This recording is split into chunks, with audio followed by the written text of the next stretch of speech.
Yankees Cast. And here is your host, Andrew Pollack.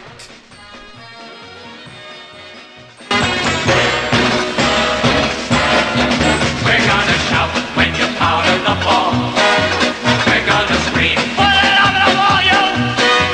The other team's gonna know what it means to play the Y-A-N-K-E-E-S.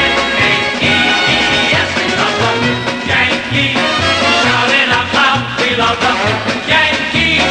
We're really proud of our Yankees, and we wanna win today.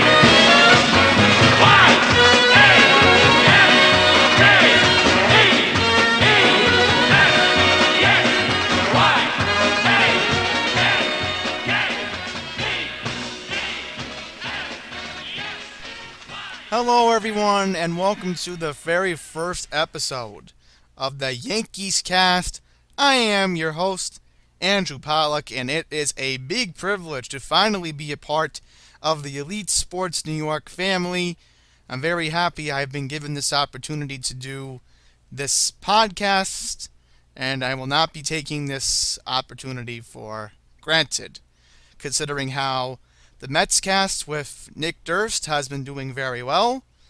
Everybody who is a Met fan seems to like their format, but I'm probably going to keep the same format they've had. And, I've had mutual respect for Nick Durst for a long time, and now I guess it's my turn to do my Yankee talk on this wonderful website that produces a lot of great content, and I'm looking forward to being a part of it for a very, very long time. So, first up, I might as well explain to everybody how I became a Yankee fan, and it goes back to my grandmother on my dad's side. Basically, my grandmother married a Romanian guy, and that's why I'm Romanian particularly, but basically, she was from the Bronx. She grew up a Yankees fan. True story. She loved Yogi Berra. That's what my dad told me. She just admired Yogi Berra in her, before my dad was born. But when my dad was about 5 or 6 years old, every other weekend they would go to the stadium in the summer, and they would go to see Mickey Mantle play. They go see Roger Maris play. My dad remembers those 1960s teams that were in the World Series every year, and particularly in his young adulthood, he remembered the Bronx Zoo, and he told me all those stories about, Billy Martin and Thurman Munson and the plane crash, and Reggie Jackson, Mr. October himself. And he told me about all the dark days the Yankees had when they were rebuilding in the 80s. Mattingly was their shining light, but they just never got to the promised land with Mattingly.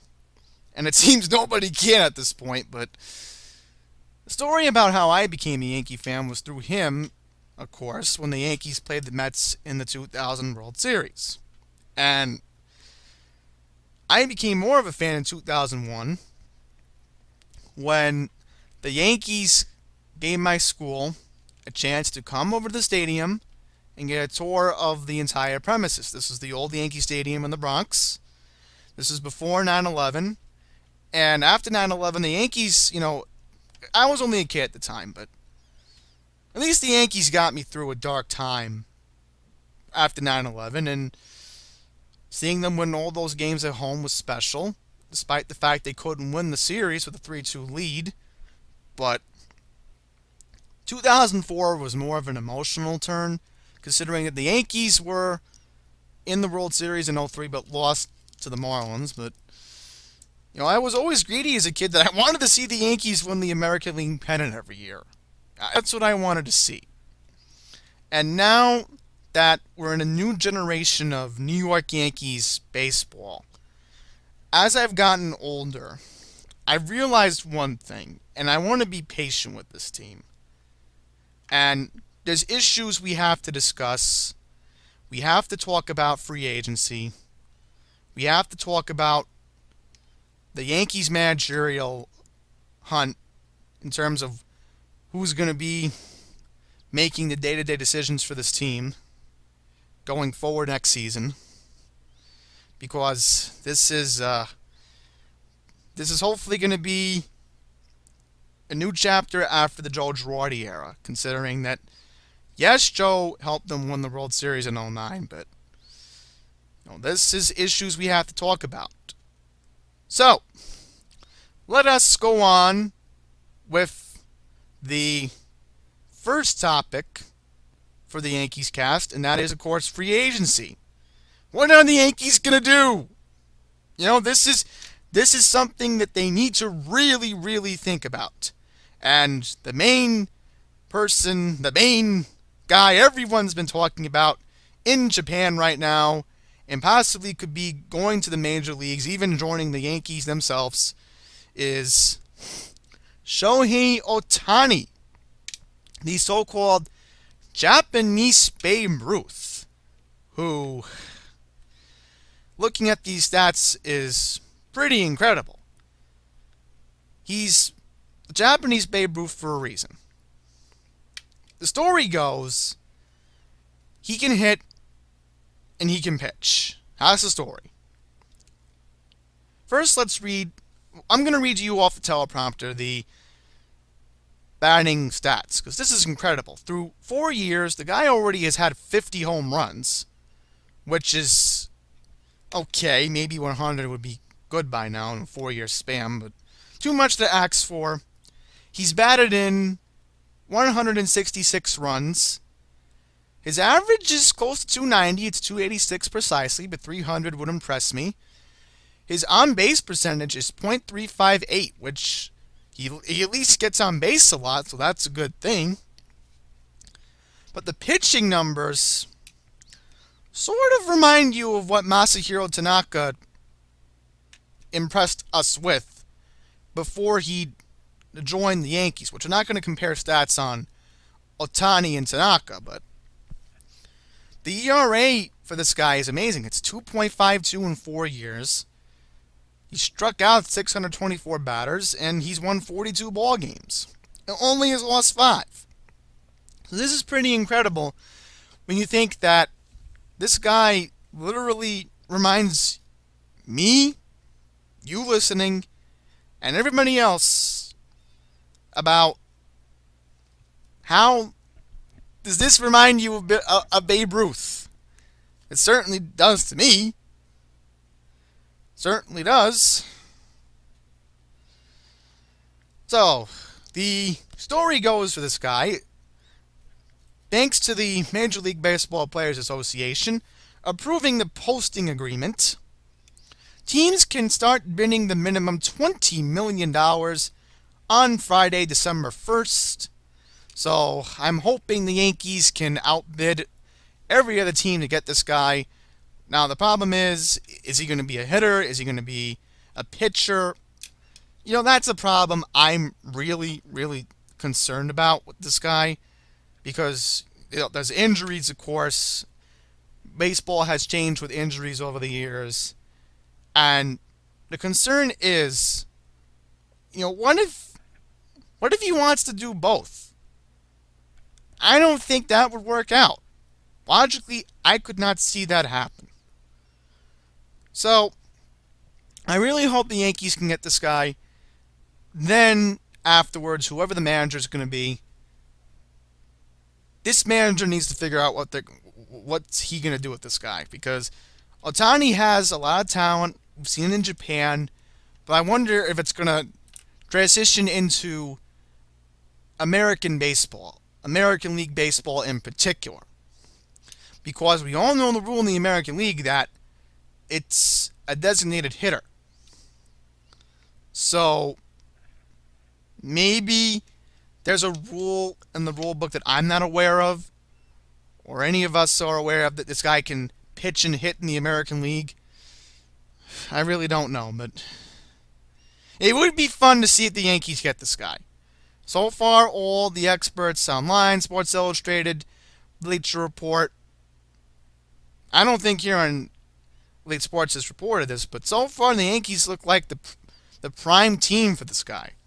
So I'm hoping he comes to New York and impresses us like Tanaka did over the years. Because Tanaka has, certainly with what he's done the past 3 years as a Yankee. So there's that factor. And just quickly mentioning, Tanaka got a contract extension. So that was the right move.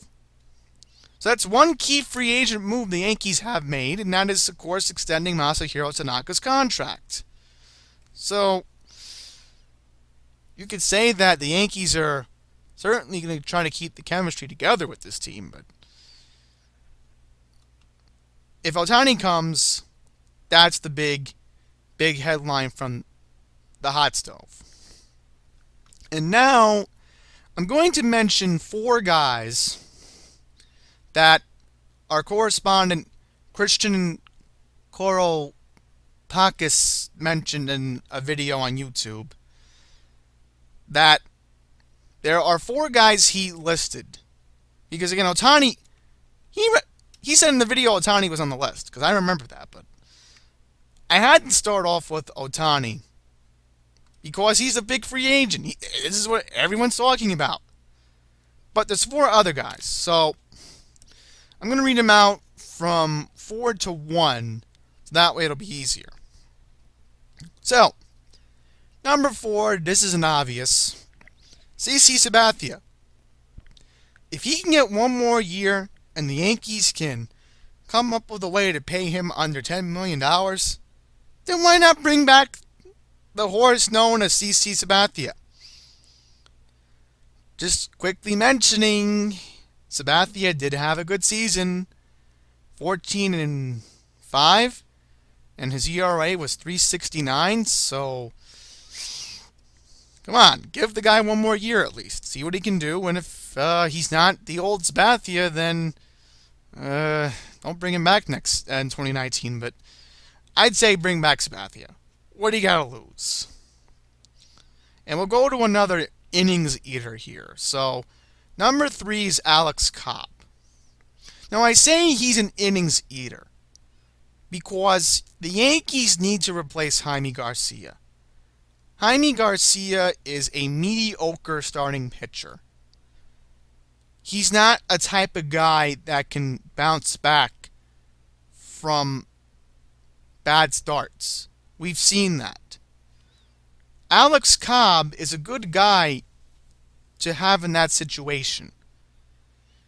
Now, the numbers aren't that great. 12-10 with the Rays last season, a 3.66 ERA. So that's not good numbers. Those aren't great. So maybe he bounces back if the Yankees consider bringing him in for a contract that's under $20 million. Possibly, but I just don't see it. If they don't want to pay him that. I mean, if he wants to come and be a Yankee, that's okay. But this is only a suggestion that Christian brought up in his video.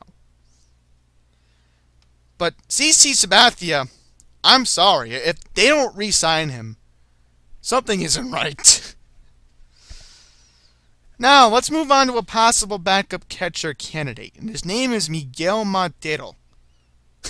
I'm sorry for being a little bit heavy accent with the Montero thing, but the reason why I'm saying that is because the Yankees don't really have depth at the catching position. Romine, that's not suitable. So maybe Miguel Montero can be that backup catcher they need. Oh, by the way, for Gary Sanchez, Miguel Montero last season only allowed 1 passed ball. So maybe you could bring him. All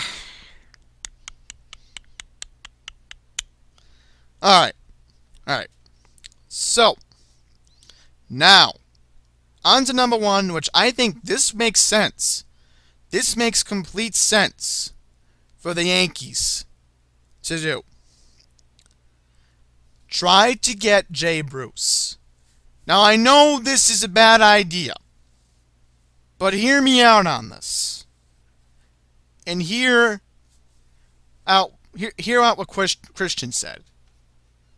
The Yankees don't have a designated hitter. You know, they don't have a DH. That's the problem.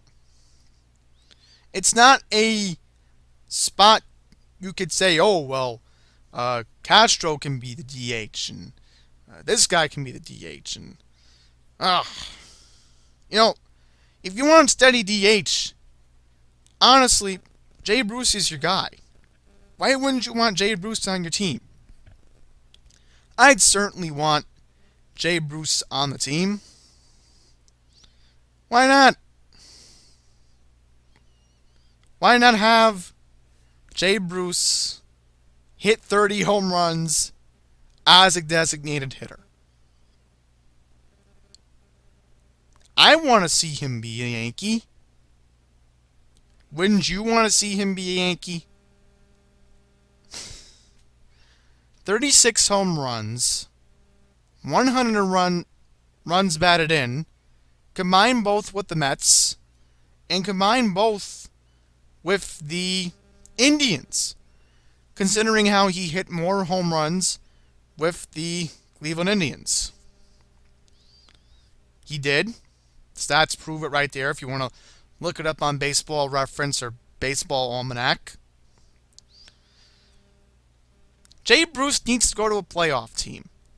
And maybe staying in the American League is just what he needs to save his career. And I'm sorry for saying this. You know what? I shouldn't be sorry.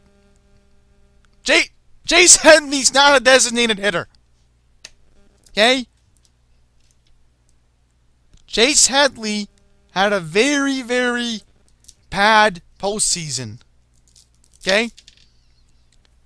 I do not want to see Chase Headley as the third baseman on this team. And I do not want to see him ever in pinstripes again. I am sorry for erupting. But him as the DH? Him as the third baseman? No. You know what? Let me add a bonus. Try to bring back Todd Frazier. I want Todd Frazier on this team. He's a local kid. Hometown talent. Keep him. Don't re-sign Chase Headley. Get rid of the guy.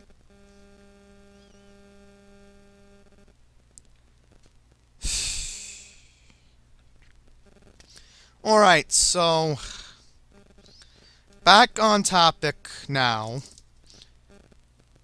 Before I erupt more about Chase Headley, and before I erupt even more about him, because again, I just can't stand Chase Headley anymore. I just can't. Back to the managerial hunt to end this episode. So, still no manager, right? Okay, the Mets already got one. Why are the Yankees taking so long to find a manager? In case you haven't heard, Mike Francesa claimed he could do the job. Well, I like Francesa, but I have a lot of respect for him, but Mike Francesa managing the New York Yankees, come on, get real. He's not managing the team, but Nick Durst mentioned on an article here on our website that it's a possibility that you could have Francesa as your manager, but pitching coach that he mentioned, Andy Pettit, Giambi Chamberlain as your bullpen coach. Am I reading this right? Bench coach Bernie Williams. Oh no. First base coach Jason Giambi. And this is a joke. Third base coach Alex Rodriguez? Alex Rodriguez has a contract with Fox Sports. Why would he leave television? Hitting coach Andy Phillips. Okay, that's a possibility. I'm not saying it's, out of the question. Assisting hitting coach Bubba Crosby. Maybe.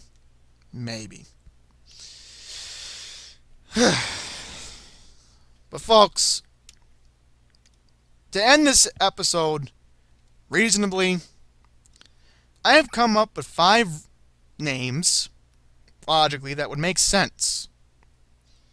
5 names that should be on the top of Brian Cashman's list when it comes to finding a general manager.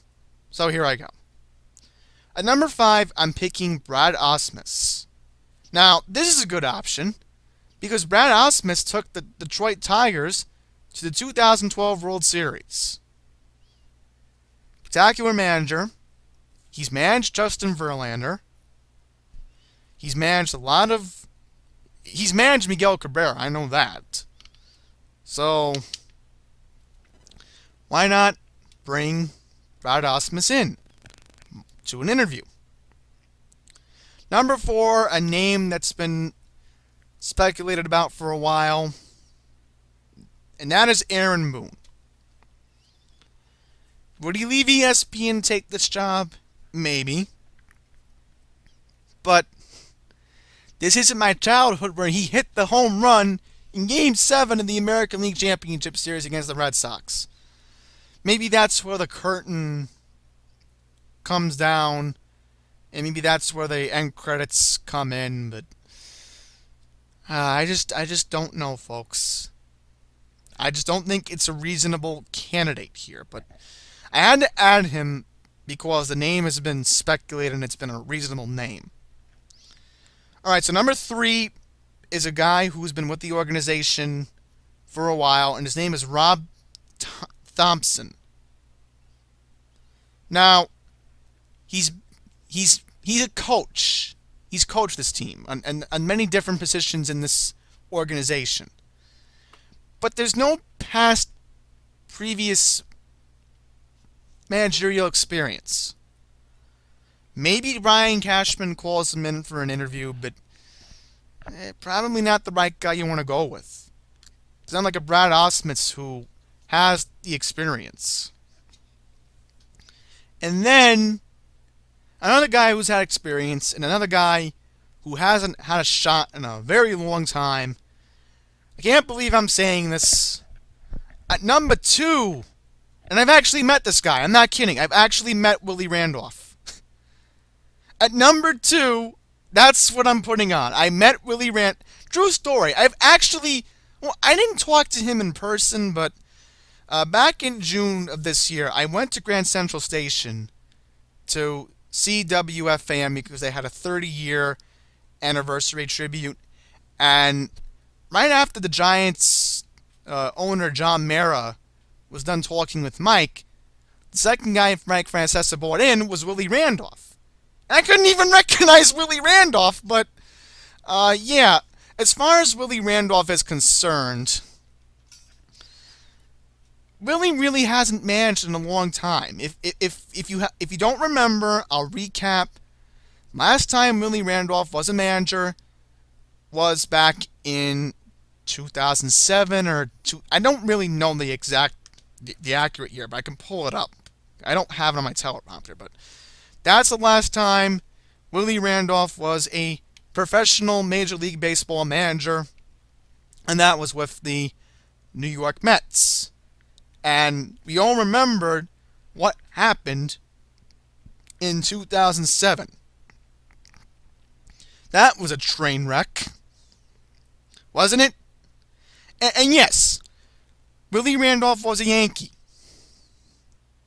That is true. He is a Yankee. Well, he was a Yankee, yes. Right. The Mets let him go in 2008.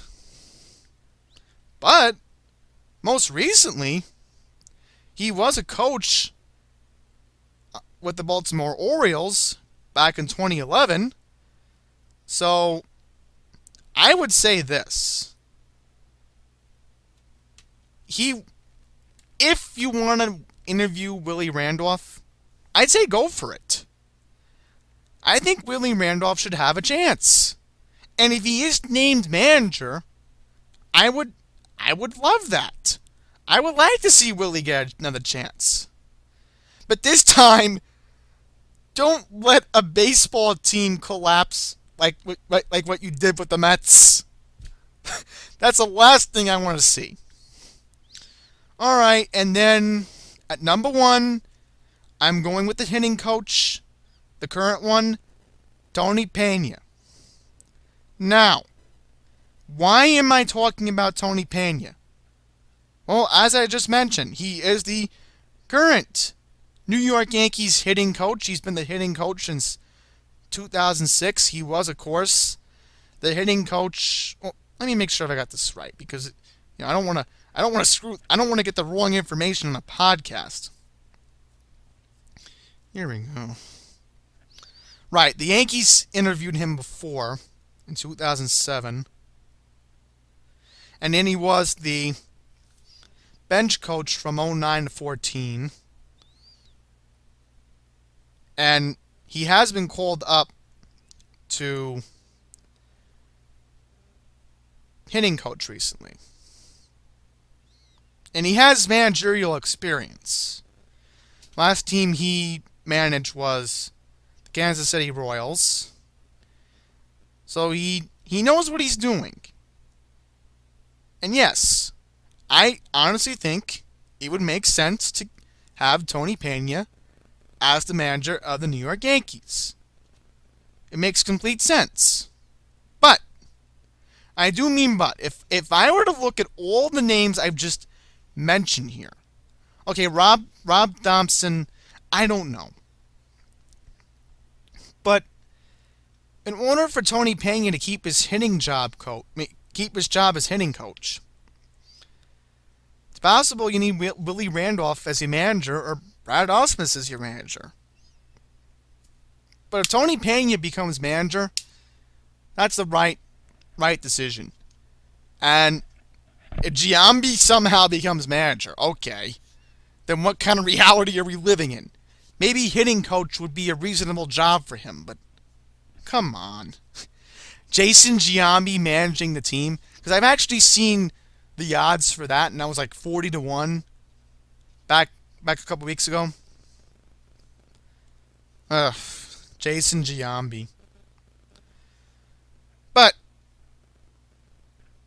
just remember, it's Brian Cashman's decision, not mine.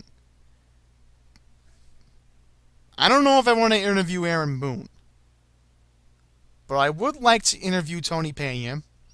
I would like to interview Willie Randolph, and I would like to interview Brad Ausmus if I have the choice to pick between 3 names. Maybe Rob Thompson if, these 3 guys don't impress me, but just remember, the managerial hunt is still on. And for the second episode, when I come back to you, we will talk about the new manager. When the Yankees finally make that decision, we will talk about free agency as well. And hopefully when the season gets closer, I will preview spring training and, of course, how the Yankees look going into the 2018 season. So thank you for listening to the first episode of the Yankees Cast. And until next time, everybody, take care.